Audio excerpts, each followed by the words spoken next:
ಸಾಕಷ್ಟು ಕ್ವಶನ್ಸ್ಗಳು ಬರುತ್ತವೆ. ಆದರೆ ಸಮಸ್ಯೆ ಏನಂದ್ರೆ ಆ ಕ್ವಶನ್ಗಳಿಗೆ ಉತ್ತರ ಹುಡುಕ್ಲಿಕ್ಕೆ ನೀವು ಪ್ರಯತ್ನ ಮಾಡೋದಿಲ್ಲ. ಆ ಆ ಪ್ರಶ್ನೆಗಳಿಗೆ ಉತ್ತರ ಹುಡುಕ್ಲಿಕ್ಕೆ ನೀವೇನಾದರೂ ಪ್ರಯತ್ನ ಮಾಡಿದರೆ ನೀವು ಸೈಂಟಿಸ್ಟ್ ಆಗ್ತೀರಿ, ನೀವು ವೆಲ್ ರಿಸರ್ಚರ್ ಆಗ್ತೀರಿ ಅಷ್ಟೇ. ಒಂದು ಸಿಂಪಲ್ ಎಕ್ಸಾಂಪಲ್ ಹೇಳ್ಬೇಕಂದ್ರೆ 1921ನಲ್ಲಿ ಸಿ ವಿ ರಾಮನ್ ಅವರು UK ಇಂದ ವಾಪಸ್ ಬರುವಾಗ ಹಡಗಲ್ಲಿ ಸಮುದ್ರ ನೋಡ್ತಾರೆ. ಸಮುದ್ರದ ಬಣ್ಣ ನೀಲಿ ಯಾಕದ ಅಂತ ಅವ್ರಿಗೆ ಒಂದು ತಲೆ ಕ್ವಶನ್ ಬರುತ್ತೆ. ಅವಾಗ ಆಲ್ರೆಡಿ ರ್ಯಾಲೆ ಸ್ಕ್ಯಾಟ್ರಿಂಗ್ ಬಗ್ಗೆ ಒಬ್ಬರು ರ್ಯಾಲೆ ಆಲ್ರೆಡಿ ಹೇಳಿದ್ದ, ಲೈಟ್ ಸ್ಕ್ಯಾಟ್ರಿಂಗ್ ಬಗ್ಗೆ ವೈ ಸ್ಕೈ ಈಸ್ ಬ್ಲೂ ಅಂತ ಹೇಳಿ ಅವ್ರು ಹೇಳಿದರು. ಬಟ್ ಲಿಕ್ವಿಡ್ ಅಲ್ಲ ಇದು, ಸಮುದ್ರ ಯಾಕೆ ನೀಲಿ ಅದಂತ ಕ್ವಶನ್ ಅವ್ರ ತಲೆಯಾಗ ಬಂತು. ಆ ಕ್ವಶನನ್ನು ಅವ್ರು ಅಲ್ಲೇ ಇಟ್ಕೊಂಡು ಕೈ ಬಿಟ್ಟಿದ್ರೆ ಇವತ್ತು ಸಿ ವಿ ರಾಮನ್ ನಿಮ್ಗೆ ಯಾರು ಅಂತ ಗೊತ್ತಾನೆ ಆಗ್ತಿರ್ಲಿಲ್ಲ. ಸೊ ಅವರು 7 ವರ್ಷ ಆ ಕ್ವಶನ್ಗೆ ಉತ್ತರ ಹುಡುಕ್ಯಾರ. 7 ವರ್ಷ. 1921ರಲ್ಲಿ ತಲೆಯಲ್ಲಿ ಕ್ವಶನ್ ಬಂದಿದ್ದು, 28ರಲ್ಲಿ ರಾಮನ್ ಎಫೆಕ್ಟ್ ಅಂತ ಹೇಳಿ ಒಂದು ರಿಸರ್ಚ್ ಪೇಪರ್ ಪಬ್ಲಿಷ್ ಮಾಡಿದ್ರು. 1930ರಲ್ಲಿ ಅವ್ರಿಗೆ ನೊಬೆಲ್ ಪ್ರೈಸ್ ಸಿಕ್ತು. ಅಂದರೆ ಆ ಕ್ವಶನ್ ತಲೆಯಲ್ಲಿ ಬಂದದ್ದು, ಅದ್ರ ಬಗ್ಗೆ ಅನಾಲಿಸಿಸ್ ಮಾಡ್ತಾ ಅದ್ರ ಬಗ್ಗೆ ಉತ್ತರ ಹುಡುಕ್ಲಿಕ್ಕೆ ಪ್ರಯತ್ನ ಮಾಡಿದರೆ ನಮ್ಮ ರಿಸರ್ಚು ಚೆನ್ನಾಗಿರುತ್ತೆ.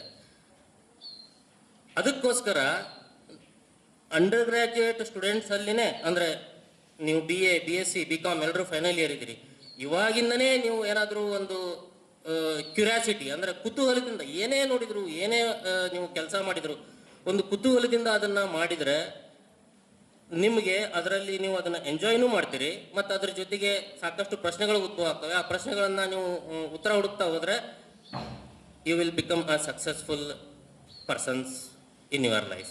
ವಿಶ್ವವಿದ್ಯಾನಿಲಯದಿಂದ ಪಡ್ಕೊಂಡಿದ್ದಾರೆ ಅಂತೇಳಿ ನಾನು ಭಾವಿಸ್ತೇನೆ. ಹಾಗೆ ಎನ್ಫಿಲ್ ಪದವಿಯನ್ನು 1990ರಲ್ಲಿ ಅವರು ಪಡ್ಕೊಂಡಿದ್ದಾರೆ.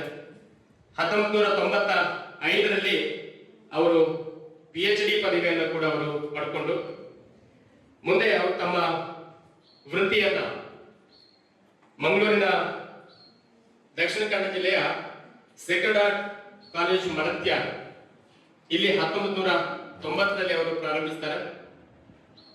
ಹಾಗೆ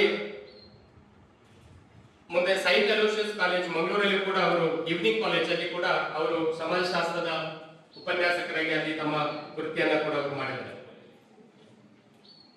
1992ರಿಂದ 96ರವರೆಗೆ ಮಂಗಳೂರು ವಿಶ್ವವಿದ್ಯಾನಿಲಯದಲ್ಲಿ ಸಮಾಜಶಾಸ್ತ್ರ ವಿಭಾಗದ ಉಪನ್ಯಾಸಕರಾಗಿ ಅವರು ತಮ್ಮ ಸ್ನಾತಕೋತ್ತರ ಪದವಿಯ ಉಪನ್ಯಾಸಕ ವೃತ್ತಿಯನ್ನು ಅಲ್ಲಿಂದ ಪ್ರಾರಂಭಿಸಿದರು. 1996ರಿಂದ 99ರವರೆಗೆ ಹಂಪಿ ವಿಶ್ವವಿದ್ಯಾನಿಲಯದ ಡೆವಲಪ್ಮೆಂಟ್ ಸ್ಟಡೀಸ್ ಡಿಪಾರ್ಟ್ಮೆಂಟಲ್ಲಿ ಕೂಡ ಅವರು ಸಮಾಜಶಾಸ್ತ್ರ ಉಪನ್ಯಾಸಕರಾಗಿ ಅವರು ತಮ್ಮ ವೃತ್ತಿಯನ್ನು ಮಾಡಿದರು. ಅವರು ನಿಟ್ಟಿನಲ್ಲಿ ಅವ್ರು ಯಾವ ನಿಟ್ಟಿನಲ್ಲಿ ವರ್ಕ್ ಮಾಡ್ತಾ ಇದ್ರು, ಮುಂದಿನ ಪೀಳಿಗೆ ಜನರೇಷನ್ ನಾವು ಮಾಡಲಿಲ್ಲ. ಅಗೇನ್ ನೆಕ್ಸ್ಟ್ ನಮ್ಮ ಜನರೇಷನ್ ಆದಂಥ ನೀವು ಮಾಡಬೇಕು. ಹೀಗಾಗಿ ಆ ನಿಟ್ಟಿನಲ್ಲಿ ವಿದ್ಯಾರ್ಥಿಗಳೇ, ಇವತ್ತು ಇಬ್ಬರು ಮಹನೀಯರು ಈ ವೇದಿಕೆ ಮೇಲೆ ಆಸೀನರಾಗಿದ್ದಾರೆ. ಬಹಳ ಅನುಭವಿಗಳು, ವಿದ್ವಾಂಸರು, ವಿಮರ್ಶಕರು, ಬಹಳ ರಿಸರ್ಚ್ನಲ್ಲಿ ಅಧ್ಯಯನವನ್ನು ಮಾಡಿದರು. ನ್ಯಾಷನಲ್ ಇಂಟರ್ನ್ಯಾಷನಲ್ನಲ್ಲಿ ತಮ್ಮದೇ ಆದಂಥ ರೀತಿಯಲ್ಲಿ ಕೊಡುಗೆಯನ್ನು ನೀಡಿದಂಥ ಮಹಾನ್ ಮೇಧಾವಿಗಳು. ಅದರಲ್ಲಿ ನಮ್ಮ ಹಿರಿಯ ಗುರುಗಳಾದಂಥ Shaukat Azeem sir, department of sociology dean faculty of sociology, ಸಮಾಜ ವಿಭಾಗದ ಡೀನರು, ಮುಖ್ಯಸ್ಥರು ಮತ್ತು ವಿಶ್ವವಿದ್ಯಾನಿಲಯದಲ್ಲೇ ಮೋಸ್ಟ್ ಸೀನಿಯರ್ ಪ್ರೊಫೆಸರ್. ಅನೇಕ ರೀತಿಯಲ್ಲಿ ಅವರು ತಮ್ಮದೇ ಆದಂಥ ರೀತಿಯಲ್ಲಿ ವಿಷಯಗಳನ್ನು ನ್ಯಾಷನಲ್ ಇಂಟರ್ನ್ಯಾಷನಲ್ ಇದರಲ್ಲಿ ಕಾನ್ಫರೆನ್ಸ್ ಅಲ್ಲಿ ಮಂಡನೆಯನ್ನು ಮಾಡಿದ್ದಾರೆ.